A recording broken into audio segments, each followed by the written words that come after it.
अगर DC motor में हम टर्मिनल बॉक्स से सप्लाई देते हैं, है ना, और क्योंकि डीसी मोटर में तो हमें क्या धारा देना पड़ेगा, और वो भी किस में देना पड़ेगा, आर्मेचर में देना पड़ेगा। जी सर। ठीक है, तो अगर हम चाहे तो डायरेक्ट यहाँ पे कनेक्ट करके और यहाँ पे हमने मान के चलो कि बटन रखे, कोई बटन रख दे, जैसे हम लोग बल्ब वगैरह टिपते हैं, रख दे तो टिप दे, है ना, तो यहाँ पे करंट आ जाएगा। लेकिन एक बात आपको बता देते हैं कि आर्मेचर में करंट तो चला जाएगा, हमें कोई प्रॉब्लम नहीं है, लेकिन प्रॉब्लम हो जाएगा आर्मेचर, क्योंकि ये करंट हम जितना देंगे, मान के चलिए कि 220 वोल्ट देंगे या 5 से लेकर के 10 एम्पियर के बीच में करंट देंगे, तो अगर ये करंट चला जाएगा, है ना, चाहे आप फील्ड बाइंडिंग से होते हुए जाएगा या डायरेक्ट आर्मेचर में जाएगा, वो डिपेंड करेगा कि कौन सा मोटर है ना। लेकिन आर्मेचर में प्रतिरोध न होने के मतलब बहुत कम होने के कारण इसका बाइंडिंग जलने की संभावना रहती है, क्योंकि दो चीज नहीं रहेगा, क्योंकि गति करेगा तब ईएमएफ हमारा बैक ईएमएफ पैदा होगा, अगर बैक ईएमएफ भी रहेगा तो आने वाला करंट को विरोध करेगा, जिससे हमारा बाइंडिंग क्या होगा, बचा रहेगा, या इसमें प्रतिरोध थोड़ा बहुत रहेगा बाइंडिंग में, तो हमारा जो है बाइंडिंग बचा रहेगा। लेकिन दोनों चीज नहीं है, बाइंडिंग प्रतिरोध भी नहीं है, बहुत कम प्रतिरोध है, और साथ साथ में हमारा बैक ईएमएफ भी नहीं है। बैक ईएमएफ कब पैदा होता है, जब ये हमारा आर्मेचर घूमने लगता है, तो घुमाने के लिए तो ही करंट दे रहे हो, जैसे ही करंट देंगे वैसे ही चल जाएगा। तो फिर क्या करना पड़ेगा, हमें इसके सीरीज में कुछ प्रतिरोध लगाना पड़ेगा। अब प्रतिरोध हम कैसे लगाएंगे, यहाँ पे डायरेक्ट यहाँ पे जोड़ देंगे, लेकिन हमें ऐसा प्रतिरोध लगाना है कि स्टार्टिंग में लगा दे और उसके बाद ये चलने लगे तो हमारा प्रतिरोध हटा दे, ऐसा पॉसिबल भी नहीं है। हम क्या करेंगे, फिर जोड़ेंगे फिर हटाएंगे, तो मोटर चला रहे हैं कि हम कुछ और चला रहे हैं, ऐसा तो पॉसिबल है नहीं। तो हम एक सिस्टम बनाते हैं, ठीक है, कुछ ऐसा सिस्टम जिसमें हम चालू करते समय प्रतिरोध जुड़ा रहे, जब चालू हो जाए, जब पूरा गति हो जाए, तब हमारा प्रतिरोध अपने आप हट जाए। ये सारा सिस्टम को हम लोग बोलते हैं स्टार्टर। क्या बोलते हैं, स्टार्टर। मतलब इस स्टार्टर में हम प्रतिरोध ही लगाएंगे चालू करते समय, चालू करने के टाइम, चालू जब हो जाएगा ना तो प्रतिरोध अपने आप डिस्कनेक्ट हो जाएगा। हम सारा एक्सप्लेन करेंगे। हमारा डीसी मोटर को स्टार्ट करने के लिए, क्योंकि अलग अलग मोटर है तो हो सकता है कि अलग अलग स्टार्टर यूज हो, जैसे सीरीज मोटर है, शंट मोटर है, कंपाउंड मोटर है, ठीक है, उसी तरीके से हमारा स्टार्टर भी अलग अलग यूज होगा, क्योंकि उसका कनेक्शन अलग अलग रहेगा। तो 3 तरह के स्टार्टर होता है, एक 2 बिंदु वाला स्टार्टर है ना, एक 3 बिंदु वाला स्टार्टर, एक 4 बिंदु वाला। सवाल डायरेक्ट पूछेगा आपका कि सीरीज मोटर में या 2 बिंदु वाला स्टार्टर कौन सा मोटर में प्रयोग किया जाता है, या 4 बिंदु वाला स्टार्टर, एकदम डायरेक्ट सवाल। वो अंदर की बात है, वो क्वेश्चन थोड़ा डीपली निकलेगा, चाहे आप डीएमआरसी में देखो चाहे यूपीटीसीएल में देखो, अंदर के क्वेश्चन बाद में। लेकिन अगर रेलवे की बात करें या नॉर्मल एग्जाम बिहार इलेक्ट्रिसिटी की बात करें, तो आपका जो है ना डायरेक्ट क्वेश्चन पूछ लेगा कि सीरीज मोटर में कौन सा स्टार्टर यूज करते हैं, 2 पिन वाला, 3 पिन वाला, 4 पिन वाला, डायरेक्ट देखोगे आप एग्जाम में पूछा भी है। तो खैर 3 तरह का स्टार्टर होता है, 2 पिन वाला स्टार्टर, 3 पिन वाला स्टार्टर और 4 पिन। ये बारी बारी से हम बताएंगे तो अपने आप समझ में आ जाएगा 2 पिन में और 3 पिन में क्या है। लेकिन हम बात करते हैं, आज का हमारा जो टॉपिक है 2 पॉइंट स्टार्टर, मतलब 2 बिंदु वाला स्टार्टर, ठीक है। ये 2 बिंदु वाला स्टार्टर का ये फिगर है।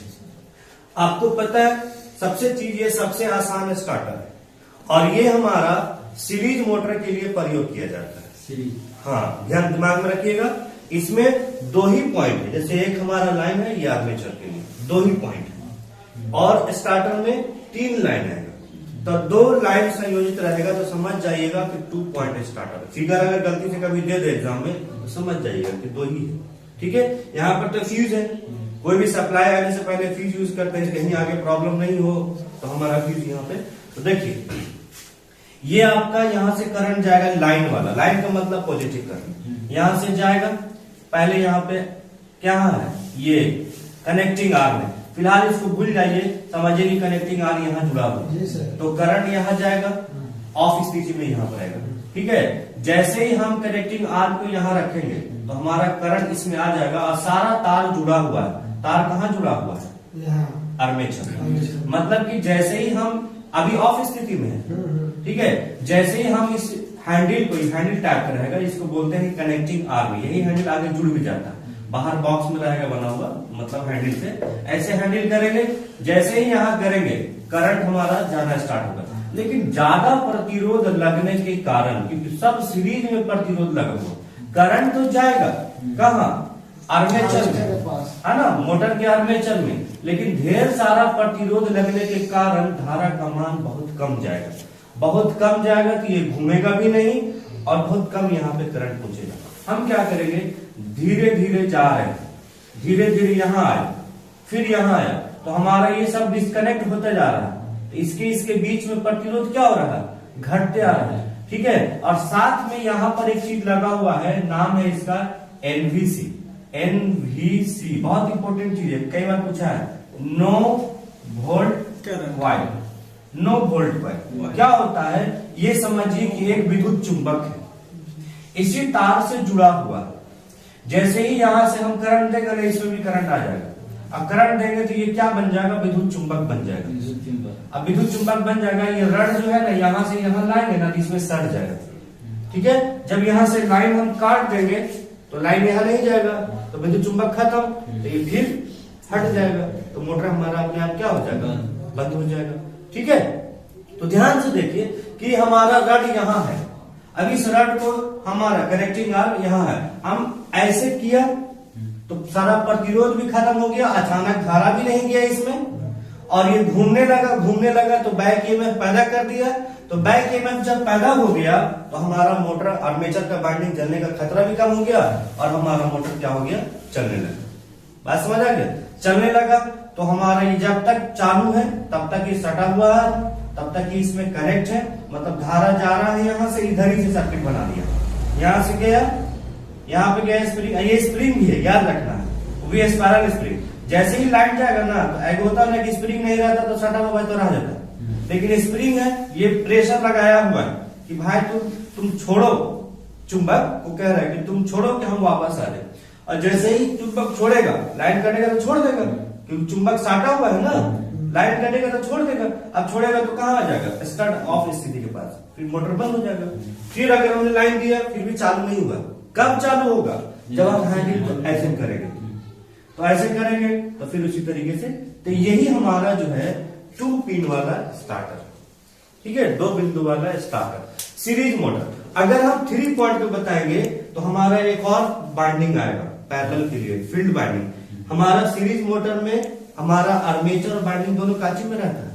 सीरीज में, इसीलिए हमने एक ही सप्लाई दिया। हमने बताया था ना सीरीज मोटर के लिए कि हमारा सप्लाई जो है बाइंडिंग से होते हुए, फील्ड बाइंडिंग से होते हुए कहाँ जाता है? आर्मेचर में। तो फील्ड बाइंडिंग से होते हुए आर्मेचर में जब 3 बिंदु वाला पढ़ेंगे, उसका डायग्राम पढ़ेंगे या उसका डायग्राम देखोगे तो आप खुद कह दो कि ये तो सर शंट के लिए भी यूज कर सकते हैं या कंपाउंड के लिए भी यूज कर सकते हैं, लेकिन जैसे ही ये डायग्राम देखोगे तो कहोगे सर एक ही तो फील्ड बाइंडिंग है, ये है, शंट बाइंडिंग तो है ये नहीं। ठीक है, तो आर्मेचर और हमारा फील्ड बाइंडिंग क्या है? सीरीज में। ये वाला स्टार्टर कहाँ यूज करेंगे? सीरीज मोटर में। कभी भुला जाएंगे? नहीं भुला सकते। क्लियर? फिर से एक बार पूछते हैं कि सीरीज मोटर हो या शंट मोटर हो या कंपाउंड मोटर हो, हम स्टार्टर क्यों यूज करते हैं? तो बोलिएगा, आप कोई पूछेगा ना आपसे कि स्टार्टर कहाँ यूज करते हैं, हमको करंट ना देना है, बटन टिप दीजिए, स्विच वाला रख दीजिए, चला जाएगा। लेकिन नहीं, हम लोगों को पता है कि हमारा आर्मेचर जो है, आर्मेचर के अंदर में प्रतिरोध का मान बहुत कम होता है, और जब ये गति नहीं करता है उसमें बैक ईएमएफ नहीं होता है। बैक ईएमएफ, क्योंकि प्रतिरोध और बैक ईएमएफ इसको सुरक्षा रखता है मेन धारा से। जैसे ही धारा देंगे तो अगर प्रतिरोध नहीं लग रहा है और बैक ईएमएफ नहीं है तो हमारे ये आर्मेचर का बाइंडिंग जलने का खतरा है। हम चाहते हैं कि ऐसा धारा दे कि थोड़ा थोड़ा धारा जाए, और जैसे ही धारा जाए ना तो वो घूमने लगे, और घूमने लगे तो बैक ईएमएफ पैदा हो जाए, और बैक ईएमएफ पैदा हो जाए तो हमारे ये सुरक्षा, समझ रहे हैं ना, सुरक्षा देना स्टार्ट हो जाए। ये पूरा हम धारा दे देंगे, तब तक ये घूम ही रहा है, और घूमेगा तो बैक ईएमएफ पैदा होवे करेगा, ये सुरक्षा किए रहेगा। बात समझ आ गया? तो हम स्टार्टर इसलिए यूज करते हैं कि हमारा बाइंडिंग आर्मेचर का नहीं जले, है ना। और किस तरीके से करते हैं, कई बार ऐसा है, एनवीसी क्या है तो बोलिएगा विद्युत चुंबक है, नो वोल्ट कॉइल वैरेज का फुल फॉर्म है, लेकिन एनवीसी क्या है तो विद्युत चुंबक है। वो आर्मेचर की कांची में लगा होता है तो बोलिएगा सीरीज में, क्लियर, या मेन सप्लाई की सीरीज में। ये सब क्या है तो प्रतिरोध है। काहे के लिए, तो हमारा धारा इकट्ठे एक बार नहीं चला जाए, कम होते हुए जाए, इसीलिए हमने सारे प्रतिरोध को सीरीज में लगाया। तो कहेंगे सर कितना प्रतिरोध होता है, इसका कोई ऐसा लिमिट नहीं है, डिपेंड करेगा मोटर में, बड़का मोटर है कि छोटका मोटर। कहेंगे सर खिलौनों में ऐसे ही होता है, नहीं, उसके लिए अलग होता है ना। ये खास कर वैसा मशीन जो थोड़ा सा बड़ा हो, सबके लिए नहीं, मोटर तो छोटा छोटा भी होता है, तो वैसा जो बड़ा हो। ये जो है ITI में जाइएगा तो इतना बड़ा बॉक्स में लगा होता है, हैंडल की तरह चालू करना, ऐसे चालू होता है।